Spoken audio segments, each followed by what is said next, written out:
They insult you. They lie about you. They betray you right when you need them most. And still, you do not flinch. You don't explode. You don't react. Why? Because your mind is trained. A trained mind doesn't chase every thought or drown in chaos. It observes. It waits. In a world designed to provoke, the calmest man becomes the most dangerous. This isn't weakness. It's control. It's power. It's surgical precision. When the storm hits, will you be the man who panics or the one who becomes the eye of the storm? Train your mind. Rule your world. Because in just a few moments, you'll learn exactly how to train your mind to remain calm in any situation, no matter what. 1, it develops mental mastery. The greatest war you will ever fight isn't against others. It's within your own mind. Master that, and you master everything. When you control your thoughts, you hold the keys to controlling your reality. This is how legends operate. Thomas Edison, after thousands of failures and even a fire that destroyed his entire lab, remained calm. He didn't see destruction. He saw renewal. That's mastery. When you maintain mental equilibrium, you begin to see opportunity where others see disaster. Because your life follows your focus.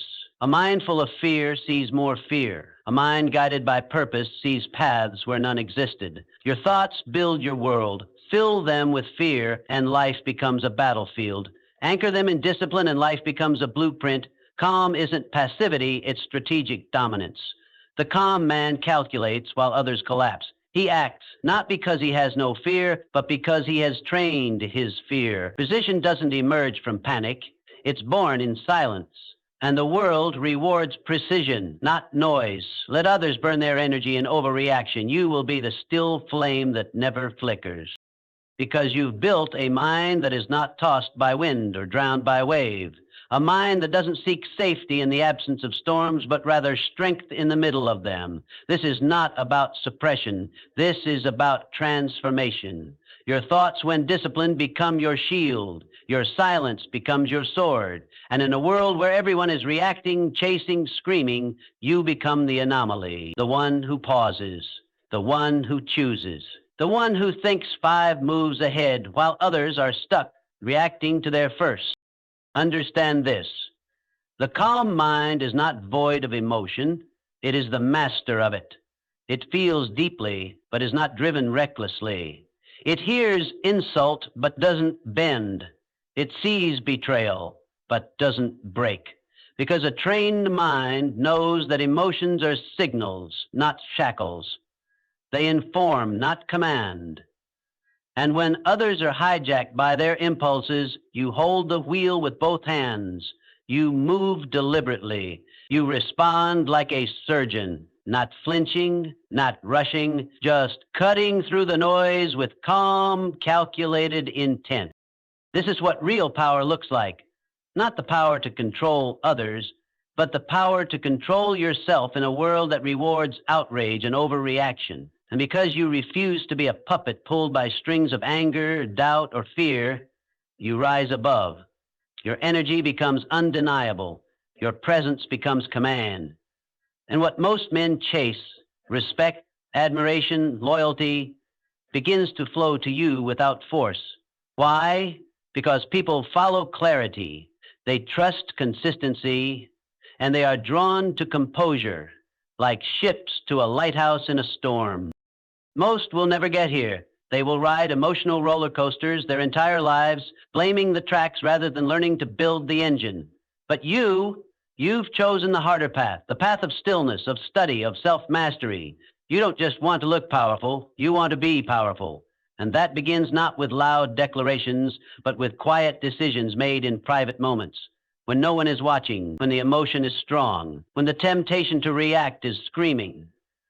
That's when power is forged. When you say, no, I will not be moved. The strongest minds are not the ones that know everything. They are the ones that control what they let in. They guard the door like a king guards his throne. Every thought is tested. Every fear is filtered. Every decision is anchored in purpose.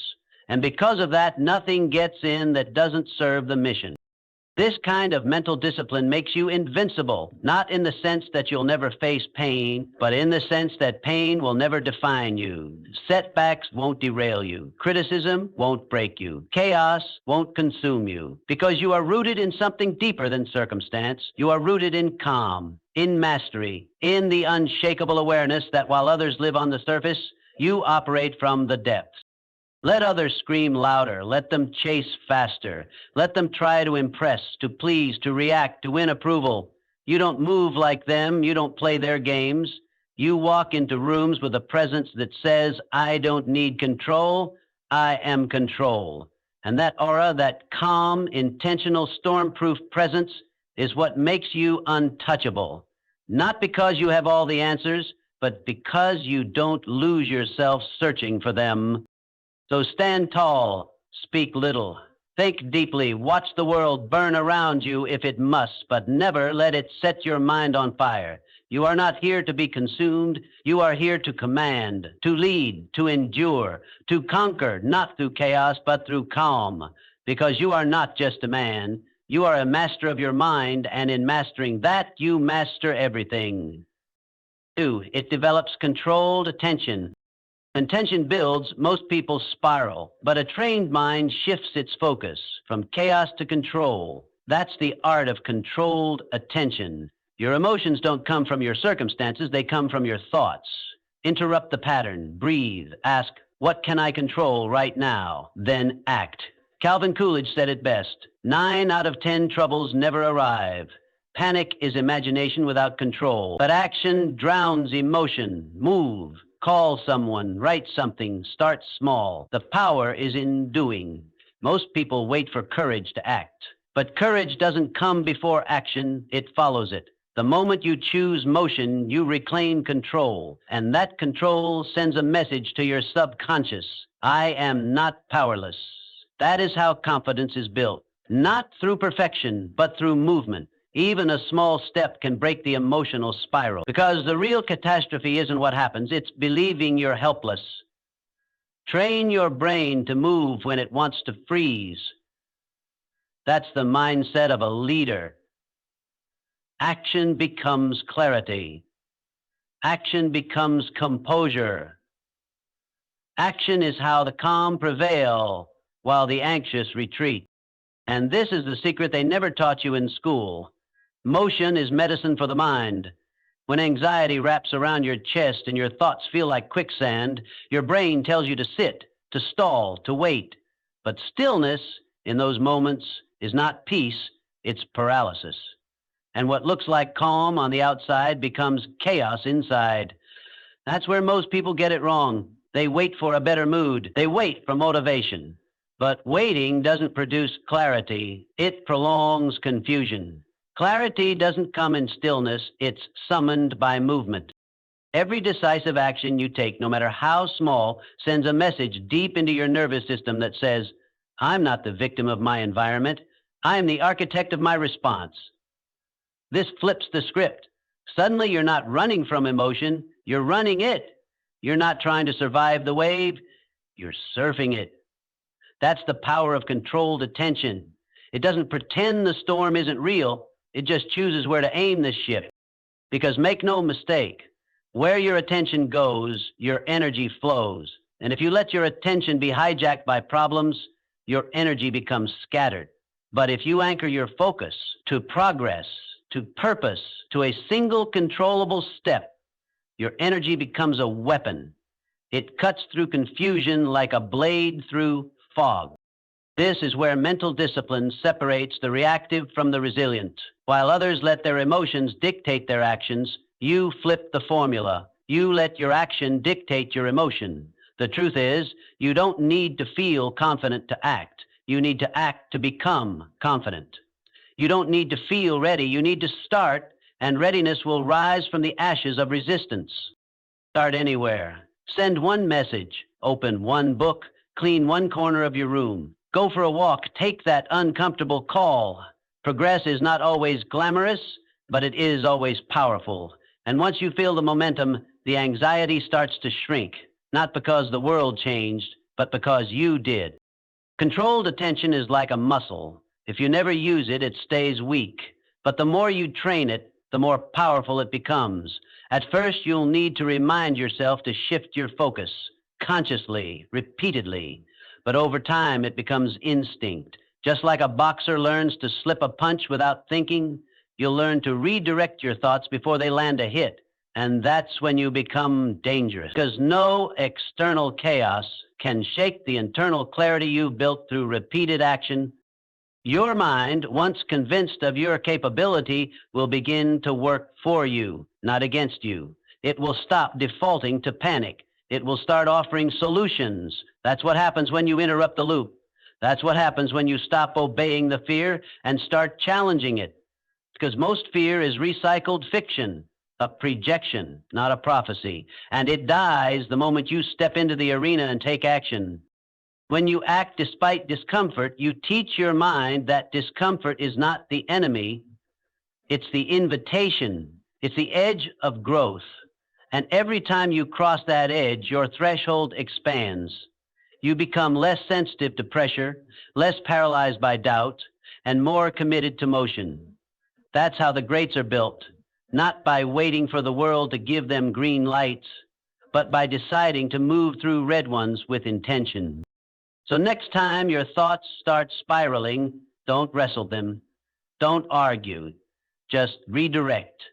Choose one meaningful, controllable action, and then execute it with precision. Because this is how you become the calm in the storm, not by escaping pressure, but by moving through it with power. Controlled attention is the skill that transforms anxiety into action. It's what turns panic into purpose. It's what separates the man who collapses under pressure from the one who commands it. You already have everything you need to develop it. You just have to move now. 3. It builds your emotional fortress. Your emotions don't belong to the world. They're yours. Build your mind like a fortress, brick by brick. That doesn't mean suppressing feelings. It means commanding them. Helen Keller, deaf and blind, still graduated college and became a powerful speaker. Her emotional strength wasn't an accident, it was choice. Build your day with purpose. Feed your mind strong inputs, stories of victory, not victimhood. Anchor your morning in clarity. Ask, what opportunity is hidden in this challenge?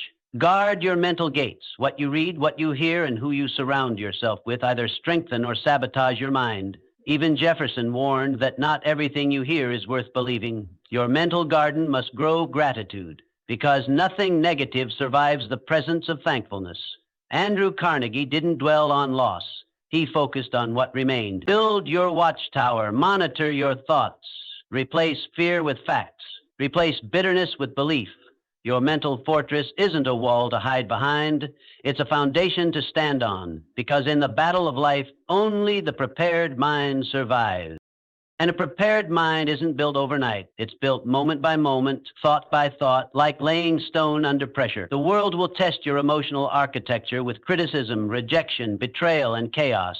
But these aren't signs to retreat. They are the weights that forge your emotional muscle. Think of every hardship as a hammer. It can crush you or shape you. The difference is in your response.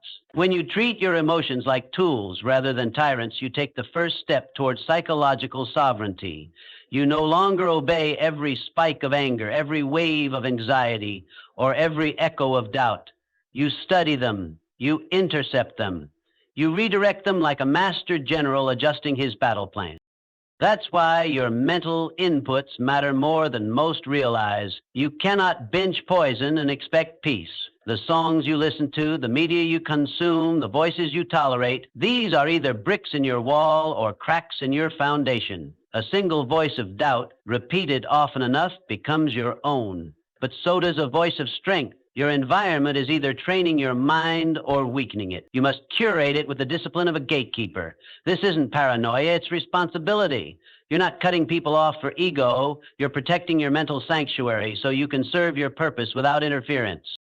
And within your fortress, cultivate gratitude like a sacred fire, not as fluff, but as fuel, because gratitude neutralizes toxic emotion. You cannot be truly grateful and bitter at the same time. You cannot focus on what remains and wallow in what was stolen. Gratitude brings your attention to the present, the only place where calm, clarity, and control live.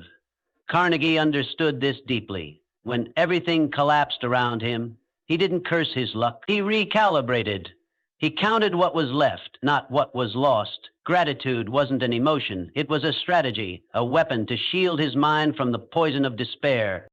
You must do the same. Every morning is a new brick. Every controlled thought is mortar. Every rejected distraction is a stronger wall. Begin each day asking, what kind of mind am I building today? Because you are building it, whether you mean to or not. And if you aren't actively constructing strength, you are silently surrendering it. The greatest threat to your emotional fortress is not chaos, it's complacency, that slow decay of standards, that casual acceptance of mediocrity, that willingness to just scroll for a bit instead of reflect, write, move, or build.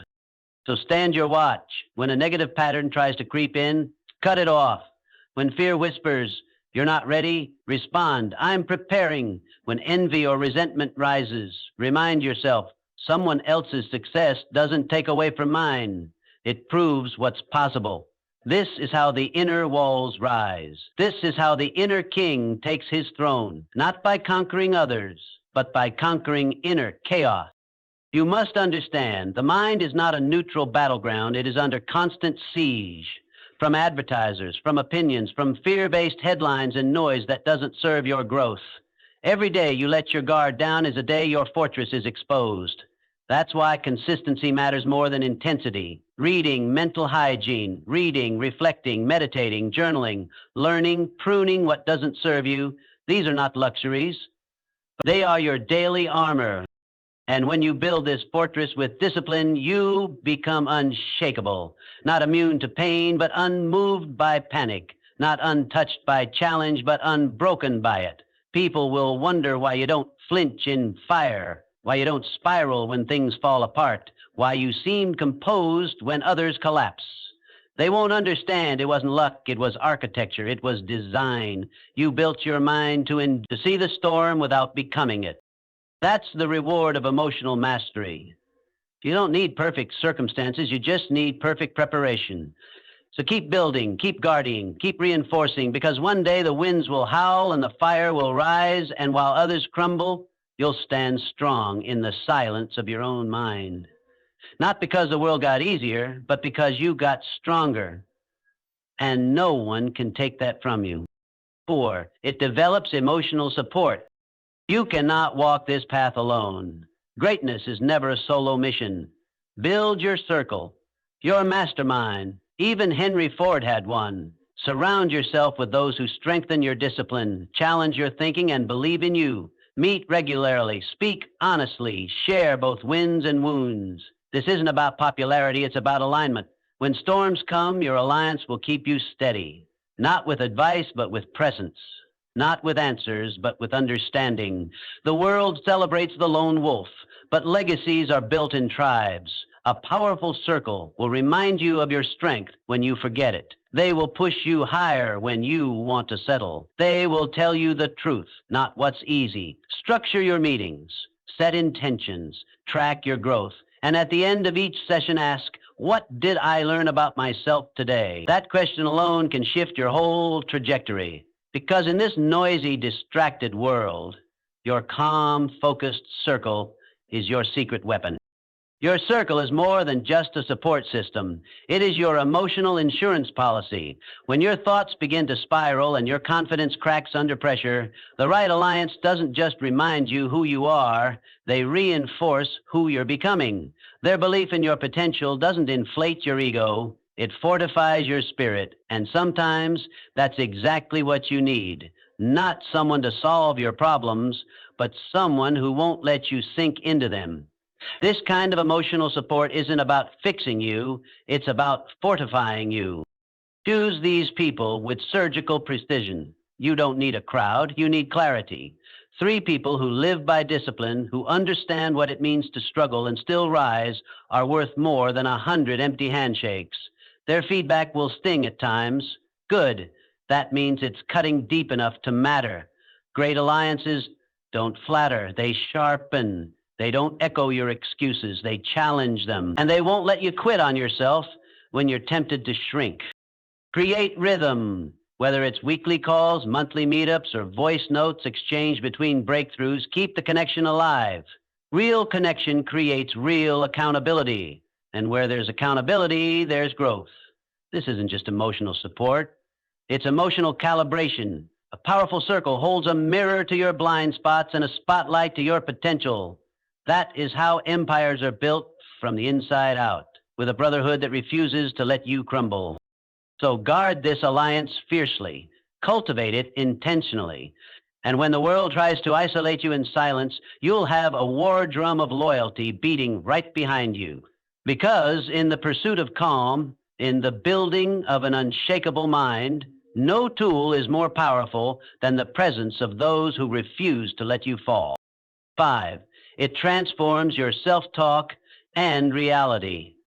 The most powerful voice in your life is your own. What are you telling yourself when things get tough? I can't becomes a self-fulfilling prophecy, but I will overcome this like I've done before becomes fuel. Your subconscious accepts what your conscious mind repeats. So audit your language. Say, this is hard, but I'm moving. Say, this is tough, but it's temporary. Your brain responds to language. Shift the script, and you shift your emotional state. This is not delusion. This is design. Say you're tired, you'll feel exhausted. Say you're energized by the challenge, and your body rises to meet it. Control your language, control your life. Every word you speak internally becomes a blueprint for how your mind and body react. Say, I'm stuck, and your brain shuts down creativity. Say, I'm finding another way, and it starts searching for solutions. That's the power of self-talk. It's not just noise, it's instruction. Your subconscious isn't evaluating what's true or false. It's listening for repetition. So when you repeatedly label yourself as anxious, overwhelmed, or incapable, you're not describing reality, you're creating it. But here's the truth. Your language can be weaponized. It can either be the knife that cuts you down or the tool that carves out your strength. Start replacing absolutes like never, always, and impossible with strategic language like learning, adjusting, and adapting. Instead of saying, I always mess up under pressure, say, I'm training to perform better under pressure. This small shift is not soft, it's surgical. It rewires your identity at its roots. Because self-talk isn't just about motivation, it's about identity. Every time you affirm a new truth, you reinforce the version of yourself you're building. Want to be calm? Tell yourself you are calm. Want to be disciplined? Say it aloud. Speak it, live it, repeat it until your subconscious has no choice but to believe it. Your voice is the most frequent sound your mind hears. Make sure it's a voice of leadership, not limitation. Direct your internal dialogue like a general commands an army with clarity, confidence, and precision. Because when your self-talk becomes your ally, nothing can stand in your way. Not fear, not failure, not even doubt. You become the author of your reality, one sentence at a time. 6. It develops your deliberate response method. Reacting is easy. Responding is strength. Between stimulus and response lies a sacred space. That space is your power. Lincoln, in his fury, would write angry letters, but never send them. He paused, he thought, he chose. Practice this.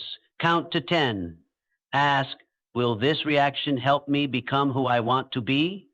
The best leaders don't react, they respond. Build this pause into your instincts. Practice in small moments, because this is how trust is built. This is how power is earned. Your pause becomes your control panel. Own it.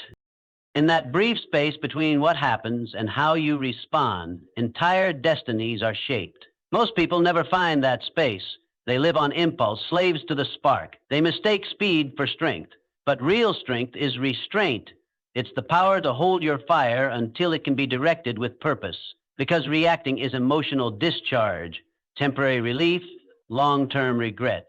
Responding is emotional intelligence, temporary discomfort, lasting control. This is why mastery is built in the micro moments. When someone cuts you off in traffic, when your phone buzzes with bad news, when your partner says something that stings. Most people go from trigger to reaction like lightning, but not you. You're training the pause. You're stretching the space. And in that space, you breathe. You analyze. You choose. Not from impulse, but from principle. This is the trait of every great strategist, negotiator, and leader. They don't let others dictate their state. They stay calm when provoked. They stay focused when distracted. And because of that, they win more often, not through force, but through finesse. Your goal is not to suppress how you feel. It's to delay acting on it until your logic, values, and vision are back in the driver's seat. Start small. Take the pause into everyday life. Pause before sending that message. Pause before defending your ego. Pause before making assumptions. Every pause is a rep. Every chosen response is a brick in the foundation of unshakable character. And over time, your pause becomes second nature. You stop being a reactor and start becoming a conductor, someone who channels energy with precision and calm. Because in the world of chaos, the man who owns the pause owns the outcome. 7, it develops mental calm through physical care.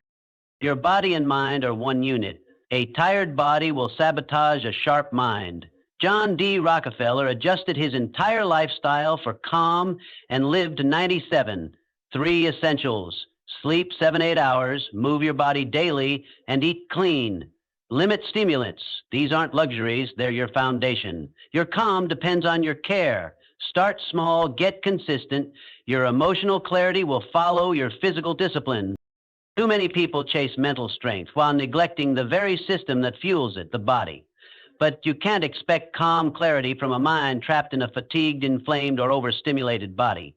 Your nervous system is a mirror of your physical state. When you're underslept, your emotional threshold shrinks. When your nutrition is poor, your focus fragments. When you never move, your energy stagnates. And when all of these are ignored, even the most disciplined mind will begin to crack. John D. Rockefeller understood this. In a time of intense stress, he made radical changes to protect his health and with it his composure. He learned that true calm isn't just mental, it's biochemical. And so must you. Sleep isn't laziness, it's neurological repair. Movement isn't punishment, it's emotional regulation. Clean nutrition isn't obsession, it's fuel for clarity, for balance, for discipline. Start where you are. You don't need a full transformation overnight. Begin by sleeping 30 minutes earlier. Take a 10-minute walk in silence. Drink water before coffee. Remove 1 processed meal a day. These small habits compound. They don't just upgrade your body, they unlock your mind. Because once your physical system is regulated, your brain stops fighting to survive and starts executing at its highest level. Want to improve your patience? Sleep better. Want to handle pressure with composure? Move more. Want a mind that can sit still and focus? Feed it clean fuel. Physical care is mental clarity in disguise. It's the edge most overlooked and the edge you'll use to rise. Because a calm mind doesn't come from force. It comes from a body that's prepared to support it. Train your body and your mind will follow. 8, it developed perspective. You don't control what happens, you control what it means. Perspective is the lever that moves mountains. Charles Schwab faced financial crisis with a calm heart by asking, what opportunity hides in this? Ask yourself, will this matter in 5 years? That question shrinks panic. Find the lesson, reframe the loss, turn chaos into clarity. That's real emotional intelligence. Perspective is emotional leverage. Perspective is the quiet power that transforms pressure into purpose. It's not about ignoring reality. It's about interpreting it with wisdom instead of weakness. When you reframe a challenge as a lesson, you regain control. You stop asking, why me, and start asking, what is this trying to teach me? That shift is everything. It takes you from victim to strategist, from overwhelmed to observant. Think about it. Every hardship you've ever overcome taught you something that smooth sailing never could. Pain gives you perspective if you're brave enough to look. And when you consistently train yourself to look beyond the moment, to zoom out, you build resilience. You realize most storms aren't the end. They're a redirection, a refinement, a recalibration. The man with perspective sees opportunity where others see disaster. He doesn't crumble because life got hard. He adapts because life forced growth. And that mindset, it becomes your emotional armor, not because the world gets easier, but because you get wiser. 9, it applies the power of visualization. Your mind doesn't know the difference between what's real and what's vividly imagined. Use that. Athletes visualize calm under pressure. So should you. Visualize 3 challenges. See yourself handle them with power and poise. Feel it, hear it, repeat it. This becomes your mental blueprint. When life tests you, you won't improvise. You'll remember your training. Visualization isn't fantasy. It's rehearsal. Just like a soldier drills for combat or a pilot runs simulations, you must prepare your mind for pressure before it arrives. When you visualize yourself staying calm, speaking with clarity, and acting with control, you are hardwiring your nervous system to respond that way when it matters most. The brain, when exposed to vivid mental practice, fires the same circuits as real-life execution. That means every detailed, disciplined visualization is a rep toward mastery.